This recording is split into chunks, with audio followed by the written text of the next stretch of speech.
60 ദിവസത്തെ കൃഷി 60 സെക്കൻഡിലൊന്ന് കണ്ടാലോ. വിത്തൊക്കെ ട്രേയിലും ചട്ടിയിലും ഒക്കെ മുളപ്പിക്കുന്നതിന് പകരം ഇത്തവണ ഞാൻ മണ്ണൊക്കെ കുഴച്ച് ഉരുളകളാക്കിയാണ് നട്ടുകൊടുത്തത്. അപ്പോൾ ഇത് ഞാൻ ഫസ്റ്റ് ടൈമാണ് ട്രൈ ചെയ്യുന്നത് കേട്ടോ. ഇതിൽ വേരൊക്കെ പിടിക്കുമോ വരുമെന്നൊന്നും അറിയില്ലായിരുന്നു. ഇപ്പോൾ 2 നേരം കൃത്യമായി വെള്ളം ഒഴിച്ചില്ലെങ്കിൽ മണ്ണ് പെട്ടെന്ന് ഡ്രൈ ആയിപ്പോവും. പിന്നെ വിചാരിച്ചതിനേക്കാളും പെട്ടെന്ന് തന്നെ പയറൊക്കെ മുളച്ചിട്ടുണ്ടായിരുന്നു. കൃത്യം ഒരാഴ്ച കഴിഞ്ഞപ്പോൾ തന്നെ പയറൊക്കെ തലപൊക്കിയിട്ടുണ്ട്.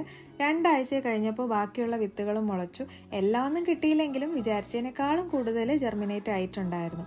ഈ വേരിൻ്റെയൊക്കെ നീളം കണ്ടോ. ഇതിനെയൊക്കെ ഞാൻ തറയിലാണ് നട്ടുകൊടുക്കുന്നത്, ചട്ടിയിലല്ല കേട്ടോ. മണ്ണൊക്കെ നേരത്തെ സെറ്റ് ചെയ്ത് വെച്ചിരുന്നതുകൊണ്ട് തന്നെ ജസ്റ്റ് ഒന്ന് ഇളക്കി കൊടുക്കേണ്ട പണി മാത്രമേ ഉണ്ടായിരുന്നുള്ളൂ. അങ്ങനെ എൻ്റെ എല്ലാ പച്ചക്കറിയിലും കായ വന്നിട്ടുണ്ട്. ഒരുപാടൊന്നും ഇല്ലെങ്കിലും ഡെയിലി എന്തെങ്കിലുമൊക്കെ നമുക്കിതിൽ നിന്ന് കിട്ടാറുണ്ട്. പിന്നെ നമുക്ക് സക്സസ് ആവുന്ന അനുസരിച്ച് അതിൻ്റെ എണ്ണം ഒന്ന് കൂട്ടി കൊടുക്കാം. വീണ്ടും ഇനി വേണമെങ്കിൽ നട്ടു കൊടുക്കാമല്ലോ. പിന്നെ നട്ട എല്ലാം ഒന്നും കിട്ടിയിട്ടില്ല, കുറേയൊക്കെ കരിഞ്ഞു പോയിട്ടുണ്ട്.